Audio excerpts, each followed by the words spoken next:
Halo Sobat PPPK 2021, kali ini kita akan melanjutkan pembahasan mengenai kompetensi teknis untuk guru IPS PPPK 2021, pengembangan dari FR-FR yang muncul dan masuk dari teman-teman yang sudah mengerjakan ujian.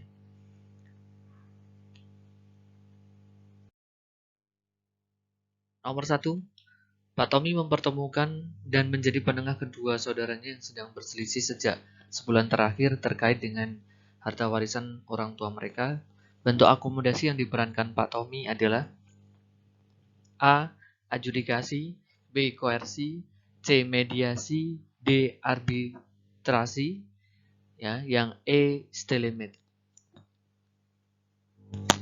Nah, dalam konteks soal ini, berdasarkan FR-FR yang teman-teman sudah melalui ujian, ada yang mengatakan mendapatkan contoh-contoh kasus ya, atau mendapatkan aplikasi kasus berkaitan dengan bentuk-bentuk akomodasi. Nah, akomodasi sendiri adalah bentuk penyelesaian terhadap suatu konflik ya, yang variasinya atau macamnya cukup banyak, ada adjudikasi, koersi, mediasi, arbitrasi, dan stalemate.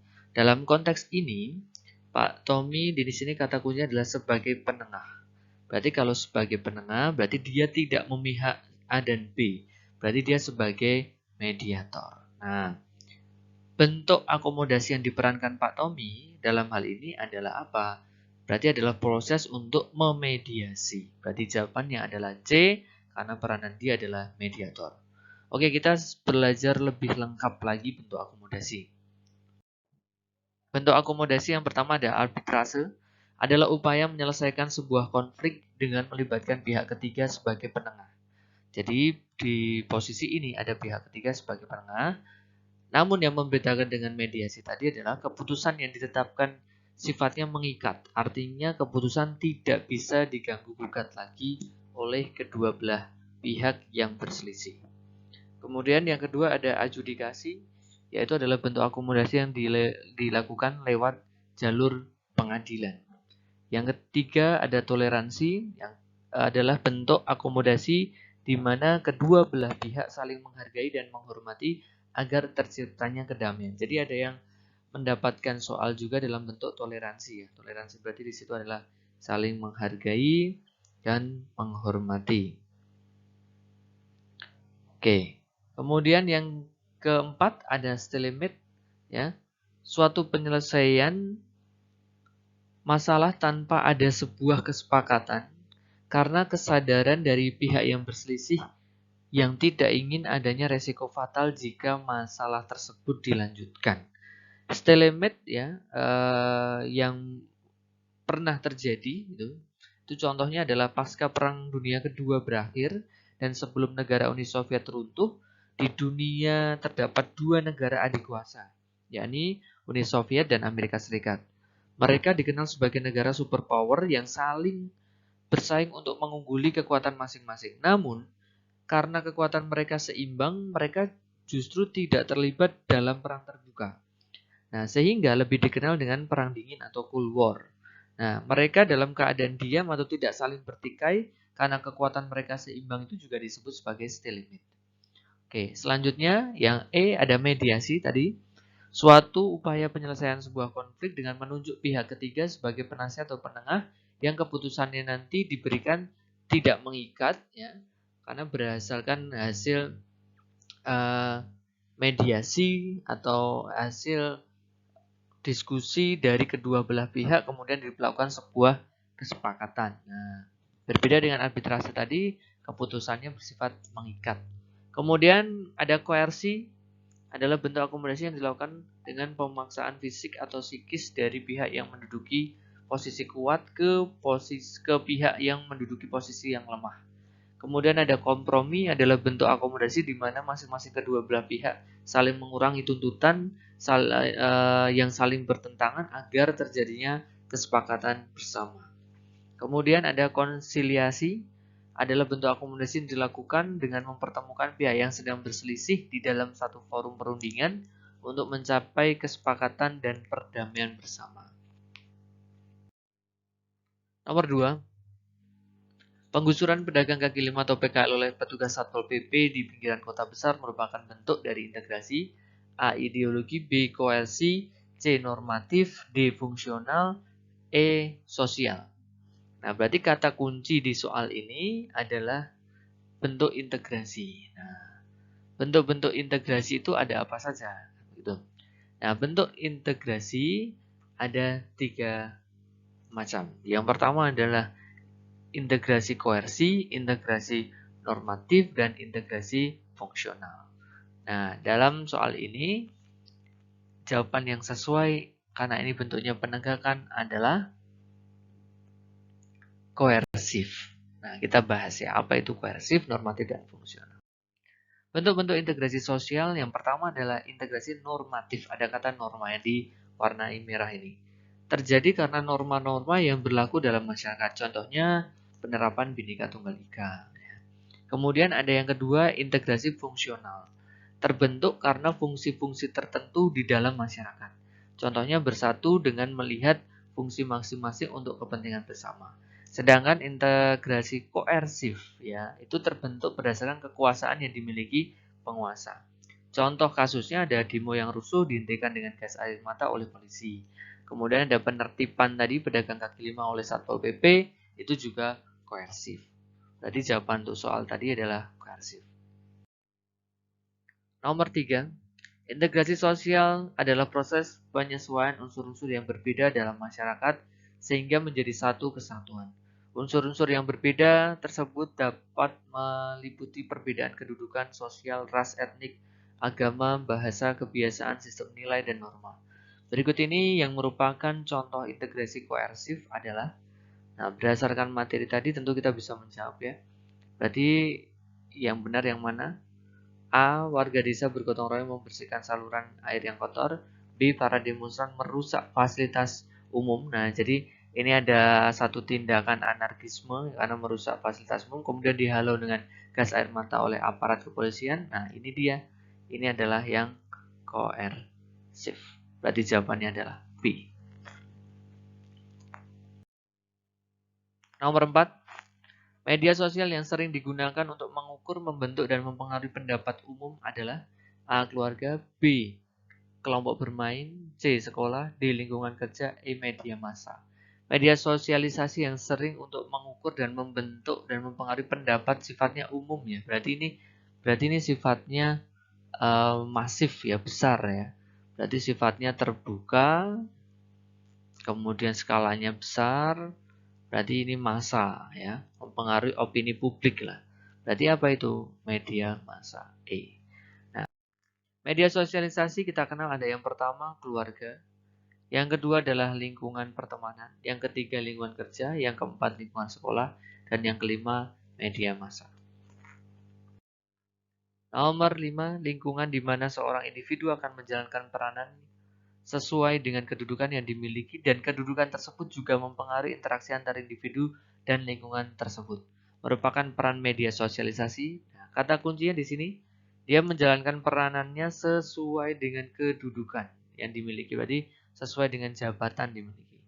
Nah, media yang berkaitan dengan jabatan atau kedudukan, nah, itu adalah di lingkungan kerja. Berarti jawabannya adalah D. Nomor 6. Hari pertama memasuki SMA, Siska mengikuti kegiatan masa orientasi siswa atau MOS yang diadakan di sekolah. Kegiatan tersebut berguna bagi Siska dan peserta didik lain untuk menyesuaikan diri dengan lingkungan sekolah. Berdasarkan ilustrasi tersebut, bentuk sosialisasi yang dilakukan Siska adalah sosialisasi A. Primer, B. Sekunder, C.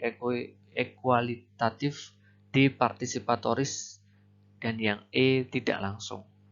Nah, berarti di sini kata kunci adalah bentuk sosialisasi. Di mana ketika kita bicara bentuk sosialisasi, maka ada 2. Bentuk sosialisasi primer dan bentuk sosialisasi sekunder. Nah, untuk konteks soal ini jawabannya adalah sosialisasi sekunder. Kita akan bahas. Jenis sosialisasi ada 2 macam. Yang pertama sosialisasi primer. Proses sosialisasi yang pertama dan utama yang terjadi pada seseorang. yakni sejak dia dilahirkan berkenalan dengan dan sekaligus belajar bermasyarakat sehingga dapat menyesuaikan diri dalam kehidupan bermasyarakat tersebut. Proses sosialisasi ini dimulai dari lingkungan keluarganya. Jadi sosialisasi primer di ruang lingkup keluarga. Kemudian yang kedua ada sosialisasi sekunder. Sosialisasi sekunder adalah suatu proses sosialisasi lanjutan setelah sosialisasi primer yang memperkenalkan individu ke dalam kelompok tertentu dalam masyarakat. Bentuk-bentuknya ada resosialisasi dan desosialisasi. Dalam proses resosialisasi, seorang diberikan suatu identitas diri yang baru, sedangkan dalam proses desosialisasi, seorang mengalami pencabutan identitas diri yang lama. Jadi konteks soal tadi, karena dia di lingkungan sekolah, jadi di luar dari lingkungan keluarga, maka dia sudah masuk ke sosialisasi sekunder. Nomor 7, seorang individu dikenalkan dengan anggota keluarga, dikenalkan dengan dirinya sendiri, agar bisa membedakan dirinya dengan orang lain, dan juga ditanamkan dasar nilai dan norma sosial. Berarti ini ruang lingkupnya di keluarga. Proses sosialisasi tersebut merupakan bentuk sosialisasi. Kalau bentuk berarti ada dua, primer dan sekunder. Karena ini di ruang lingkup keluarga, maka dia termasuk primer. Nomor 8, Adi bercita-cita menjadi seorang tentara. Setelah menyelesaikan pendidikannya di tingkat SMA, ia melanjutkan pendidikan di Akademi Militer Magelang. Contoh tersebut termasuk tipe sosialisasi A. Formal, B. Non-formal, C. Represif, D. Partisipatoris, E. Otoriter. Nah, di sini adalah tipe sosialisasi. Ya, di mana kita harus mengetahui bahwa tipe sosialisasi itu dibagi menjadi dua. Tipe sosialisasi formal dan tipe sosialisasi non-formal. Karena dalam konteks soal ini Adi berada pada lembaga pendidikan ya di akademi militer, maka dia termasuk formal.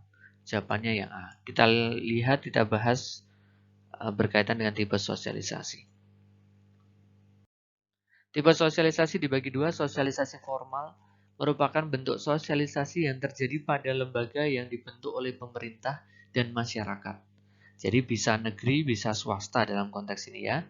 Seperti lembaga pendidikan sekolah maupun pendidikan militer. Nah, dalam konteks soal tadi kan adalah pendidikan militer, maka termasuk sosialisasi formal.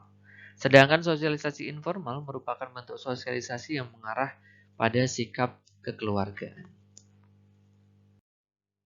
Nomor 9. Setelah lulus sekolah, seorang anak ingin melanjutkan pendidikan ke perguruan tinggi. Anak berdiskusi dengan orang tua tentang jurusan atau program studi yang akan dipilih. Anak diberi kebebasan dalam atau untuk memilih dan orang tua memberikan pertimbangan.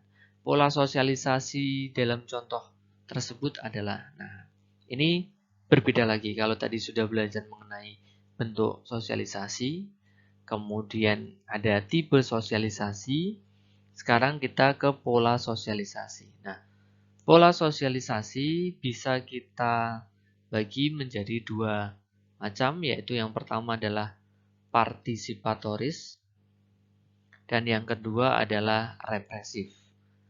Ciri utamanya kalau partisipatoris ini adalah memberikan kebebasan, ada ruang kebebasan, kemudian ada ruang partisipatoris, partisipasi, berarti ada pertimbangan dalam hal ini, tidak bentuk paksaan. Kenapa? Karena kalau kita bicara represif nanti bentuknya sudah paksaan. Ya. Kemudian penerapan satu hukuman, sanksi, seperti itu represif. Nah, maka jawaban soal ini karena orang tuanya memberikan kebebasan dan orang tua memberikan pertimbangan, maka adalah partisipatoris yang E. Nomor 10. Damar merasa tidak nyaman dengan pilihan jurusan kuliah yang sekarang ia jalani.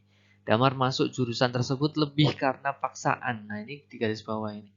Lebih karena paksaan orang tuanya.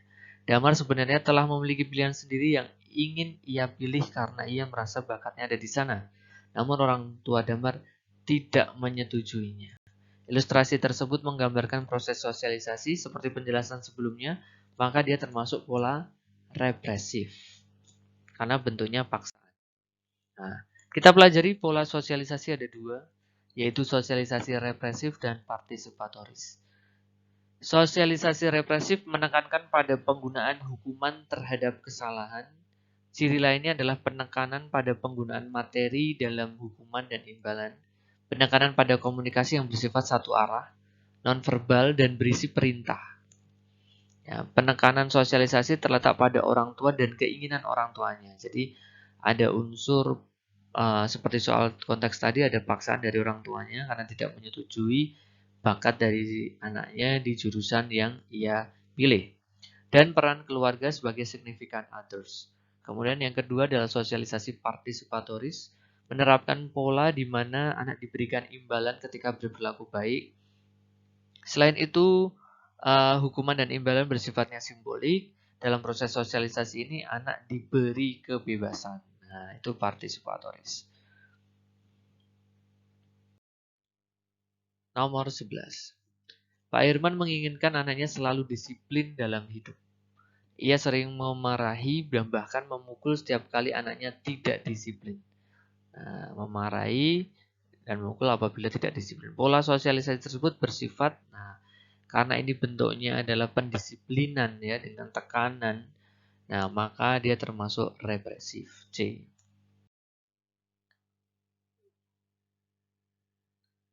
12. Suatu pola sosialisasi memberikan apa yang diminta anaknya atau anak apabila anaknya berperilaku baik merupakan ciri sosialisasi. Nah, ini berarti memberikan imbalan apabila dia melakukan hal baik dan begitu. Berarti ini sifatnya partisipatif ya, karena dia memberikan satu imbalan ya, reward dari hasil anaknya berperilaku baik. 13. Yesi dan Diah bermain jual beli layaknya pedagang di pasar. Hal tersebut mereka lakukan setelah beberapa kali melihat ibu mereka berbelanja di pasar. Tahapan sosialisasi yang dicapai Yesi dan Diah adalah A. Play stage, B. Game stage, C. Natural stage, D. Preparatory stage, dan E. Generalized others. Nah, di sini ada kata kuncinya adalah Yesi dan Diah ini bermain layaknya ya. Berarti ini ada proses apa layaknya, itu meniru.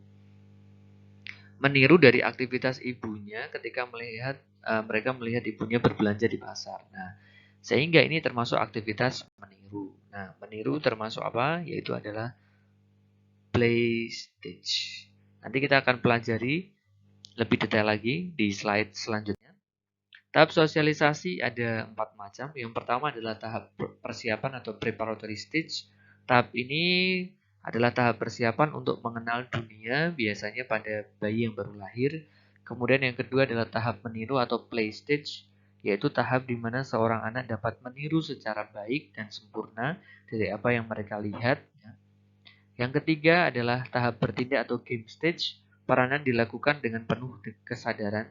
Yang keempat adalah tahap menerima norma kolektif. Ya, ini berarti tahap sosialisasi tertinggi, yaitu generalize others, yaitu di mana seseorang mampu menempatkan dirinya pada orang lain dan masyarakat luas berdasarkan fungsinya. Berarti di konteks soal tadi jawabannya adalah tahap meniru atau play stage.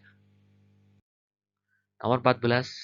Tahap penerimaan norma kolektif di mana seseorang telah dianggap dewasa. Oke.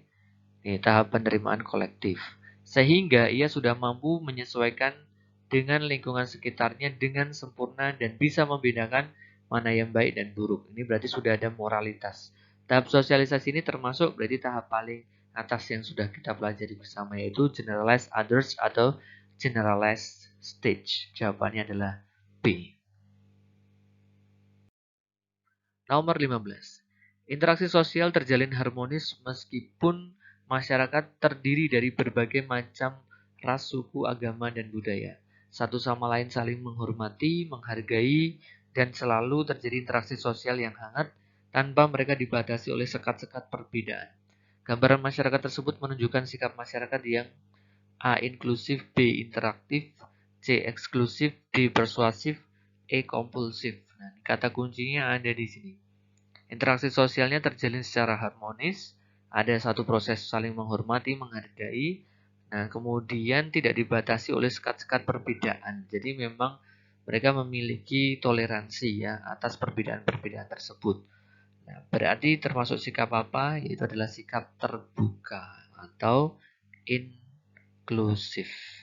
Nah, kita akan bahas inklusif dan eksklusif ya ini. Dua hal yang berbeda. Inklusif merupakan sikap yang berupaya untuk memahami perspektif orang lain dan terbuka terhadap perbedaan. Jadi di sini akan melahirkan sikap toleransi, ya, sikap empati, kepedulian, ya, tidak memandang suku, ras, agama, budaya dan sebagainya. Yang mereka lihat adalah bagaimana harus menghormati dan menghargai perbedaan-perbedaan tersebut. Sedangkan eksklusif merupakan kebalikan dari sikap inklusif, yaitu sikap menutup diri terhadap perbedaan tersebut.